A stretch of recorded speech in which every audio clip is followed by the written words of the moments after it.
Siapakah kamu, hai manusia? Maka kamu membantah Allah. Dapatkah yang dibentuk berkata kepada yang membentuknya, mengapakah engkau membentuk aku demikian? Pada Allah, dengar baik-baik, pada Allah tidak ada yang namanya ketidakadilan. Pada Allah tidak ada yang namanya ketidakadilan.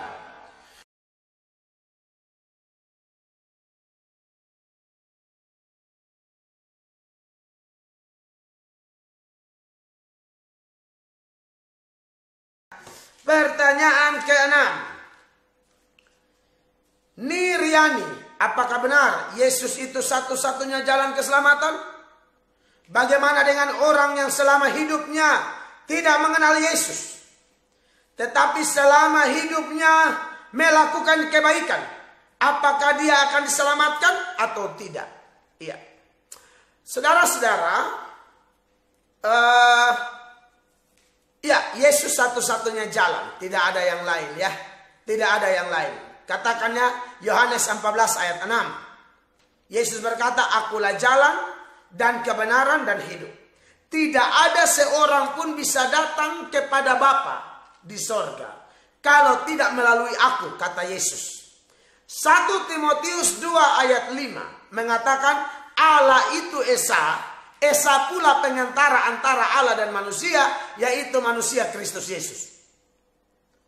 1 Yohanes, saya baca lagi ayat-ayat yang ini dasar semua bahwa memang tidak ada jalan lain.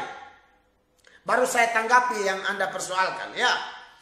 1 Yohanes 5 mulai ayat 11 dikatakan demikian. Dan inilah kesaksian itu, Allah telah mengaruniakan hidup yang kekal kepada kita, dan hidup itu ada di dalam anaknya satu-satunya. Barang siapa memiliki anak, anak di sini maksudnya Tuhan Yesus, bukan anak kandung ya. Jadi anda yang belum menikah tidak ada anak, Anda jangan bilang, waduh saya belum punya anak, tidak punya sorga. Bukan anak itu, Yesus maksudnya. Barang siapa memiliki anak, ia memiliki hidup. Barang siapa tidak memiliki anak, ia tidak memiliki hidup. Jadi clear ya, tidak ada komentar macam-macam. Nah sekarang Anda bertanya, bagaimana dengan mereka yang tidak mengenal Yesus, tidak pernah dengar tentang Yesus, tapi mereka baik, mereka selamat atau tidak? Saya yakin mereka juga tidak selamat. Loh, kok Pak Pendeta ngomong begitu? Iya, kan mereka tidak percaya Yesus. Kenapa mereka tidak selamat? Mereka tidak dipilih. Ulang. Kenapa mereka tidak selamat? Mereka tidak dipilih. Waduh Pak Pendeta, kalau mereka tidak dipilih, berarti Tuhannya tidak adil dong. Kata siapa? Mari saya jelaskan. Ini tuduhan yang sering diberikan kepada Allah kita, berkaitan dengan orang-orang itu yang tidak pernah dengar Injil, tapi mereka sangat baik dan mereka sudah meninggal, bahkan mereka meninggal sebelum Yesus ada. Atau Yesusnya sudah datang, tapi mereka tidak bertobat. Mereka belum mengenal Yesus. Lalu dianggap bahwa Tuhan tidak adil. Kata siapa? Pada Allah, dengar baik-baik, pada Allah tidak ada yang namanya ketidakadilan. Dalam urusan masuk surga atau masuk neraka, tidak ada tempat bagi ketidakadilan pada diri Allah. Ulang ya. Tidak ada tempat bagi ketidakadilan pada Allah. Tidak ada. Pada Allah itu hanya dua. Kemurahan atau anugerah dan keadilan. Nah, mari saya jelaskan lebih dalam. Bicara tentang keadilan Allah, apalagi berkaitan siapa boleh masuk surga atau tidak. Saya mau tanya kepada yang bertanya tadi, siapa sih namanya? Ibu siapa gitu ya, Nireni kalau nggak salah ya. Niriani. Ibu Niriani dan semua saudara yang ikut. Siapa di antara saya dan saudara keturunan Adam dan Hawa yang punya hak masuk surga? Saya yakin kalau Anda orang yang belajar Alkitab, bercermin dari firman, tahu siapa kita, maka kita bilang tidak ada kita yang berhak. Nah, apa definisi adil? Adil itu kalau Anda punya hak tidak diberikan. Anda berhak mendapat ini, tapi hak Anda tidak dikasih. Nah, itu tidak adil.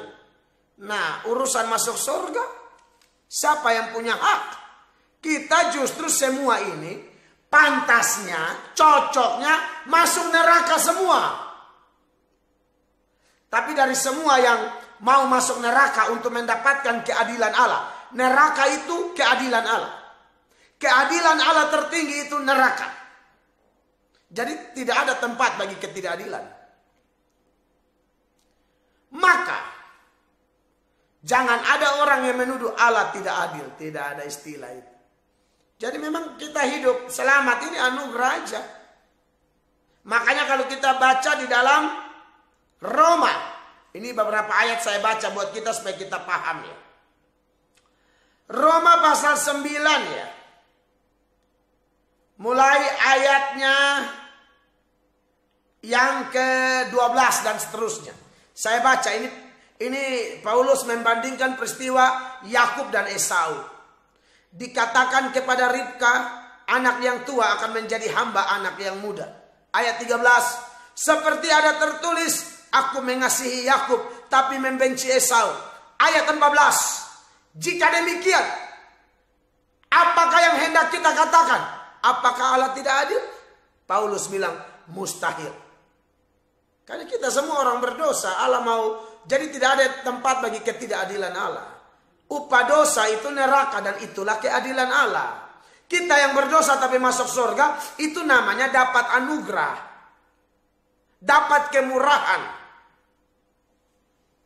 Ayat 15. Sebab ia berfirman kepada Musa, aku akan menaruh belas kasihan kepada siapa aku mau menaruh belas kasihan. Dan aku akan bermurah hati kepada siapa aku mau bermurah hati. 16. Jadi hal itu tidak tergantung pada kehendak orang atau usaha orang, tetapi kepada kemurahan hati Allah.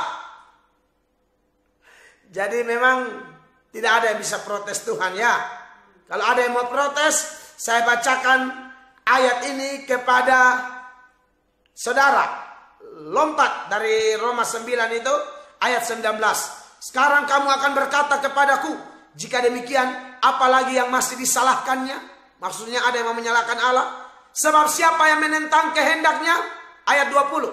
Siapakah kamu hai manusia? Maka kamu membantah Allah. Dapatkah yang dibentuk berkata kepada yang membentuknya, mengapakah engkau membentuk aku demikian? Ayat 21.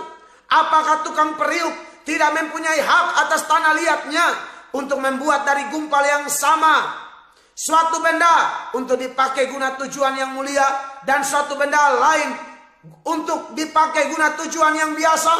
22. Jadi kalau untuk menunjukkan murkanya dan menyatakan kuasanya, Allah menaruh kesabarannya yang besar terhadap benda-benda kemurkaannya yang telah disiapkannya untuk kebinasaan. Ayat 23. Justru untuk menyatakan kekayaan kemuliaannya atas benda-benda belas kasihan yang telah dipersiapkannya untuk kemuliaan. Siapa itu? Yaitu kita, orang percaya. Yang telah dipanggilnya bukan hanya dari antara orang Yahudi, tetapi juga dari antara bangsa-bangsa lain. Jadi kesimpulannya Bapak Ibu, pada Tuhan tidak ada yang namanya ketidakadilan. Hanya anugerah dan keadilan. Sorga itu anugerah, neraka itu keadilan. Ya. Lalu orang-orang yang Anda tanyakan tadi Ibu, mereka yang tidak pernah dengar Injil, memang mereka tidak dipilih oleh Allah ya. Itu jawaban saya. Dan kita yang sudah percaya, ini ayat bukan untuk menyombongkan diri. Penjelasan ini bukan buat kita sombong. Kita menangis, rendah hati. Kita juga harusnya masuk neraka. Tapi Bapak pilih kita, Tuhan pilih kita. Makanya mau balas apa? Saya semakin belajar poin ini. Saya makin melayani sungguh-sungguh. Saya makin mencari jiwa-jiwa. Karena saya tidak tahu mana dipilih, mana tidak. Urusannya khotbah saja, khotbah saja, khotbah saja. Itu prinsip saya dan beberapa pendeta yang memahami doktrin ini. Dan ini doktrin yang dasarnya sangat kuat dalam Alkitab. kami akan beritakan Injil terus menerus secara sungguh-sungguh. Terima kasih buat Anda yang dukung kami ya.